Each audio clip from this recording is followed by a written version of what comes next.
Long before the founding of Thessaloniki, there were important settlements around the inner reaches of the Thermaic Gulf.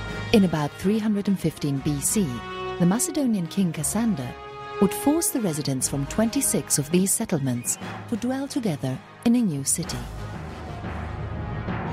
Cassander named the city after his wife, Thessaloniki, half-sister of Alexander the Great. The city's location was highly advantageous. It was the safest harbor in the northern Aegean, with easy access to the hinterlands through the Axios Valley. At the same time, it was ideally situated for communication with all the important cities of Macedonia. Thessaloniki was built according to the Hippodamian system, its streets running at right angles to one another. It was the second most important city in the Macedonian kingdom after Pella, the capital. Thessaloniki functioned like all Greek cities, with its citizens organized into tribes and demes, that is to say townships. It had a council and a senate and its own administration. But in practice, the Macedonian king controlled its foreign and domestic relations through royal officials, the overseers. The city quickly developed into Macedonia's most important military and commercial hub. Residents from other Greek cities would come to settle here. Through trade routes, new forms of worship arrived in Thessaloniki, chiefly from the east. These would continue to be very popular up until the end of antiquity. Thessaloniki was at its zenith during the Hellenistic age, as the finds which have come to light from the city's cemeteries and the region's Macedonian tombs demonstrate. This picture was to change in 168 BC, when Perseus, the last Macedonian king, was defeated by the Romans at Pydna. The Romans first divided Macedonia into 4 administrative regions. Thessaloniki was proclaimed the capital of one of these. 20 years later, it would become the capital of the Roman province of Macedonia.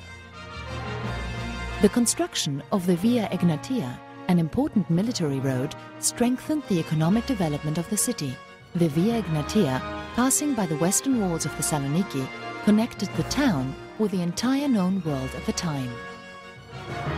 With the emergence of Octavius Augustus as sole ruler of the Roman Empire in 31 BC, the new imperial period began. The Thessalonikians honored Augustus and dedicated a temple to him. After a period of instability and unrest, Thessaloniki was to enjoy the fruits of a long period of peace known as the Pax Romana. The course charted by the city during the first centuries AD was impressive. With the expansion of the Roman Empire to the east and north, Thessaloniki became a crossroads of people and ideas. A large and dynamic city with a decided cosmopolitan character and an active local aristocracy, it became a commercial center, the largest port in the Balkans. During these years, the city's political and administrative center was moved to the new Agora complex, where impressive structures were erected. Large crowds of people gathered in the Great Square and in the arcades to conduct administrative affairs, as well as to listen to orators and philosophers, to watch theatrical performances, to hold discussions, to admire the Agora's monuments, to feel the pulse of the city. In 299 AD, Caesar Galerius Maximianus, one of the tetrarchs of the Roman Empire, chose the city as his administrative seat. He would bestow on Thessaloniki a series of magnificent buildings, including an enormous palace complex, a triumphal arch which sang the praises of his martial accomplishments, and a circular building devoted to worship, all of which remain landmarks to this day. Thessaloniki, the brilliant metropolis, the mother of all Macedonia, as it is called in ancient inscriptions and written sources, was now experiencing the final stage of late antiquity before entering a great new historical epoch, the Byzantine Age. Aspects of the civilization which evolved in the city from its earliest years through late antiquity are presented in the exhibition halls that follow.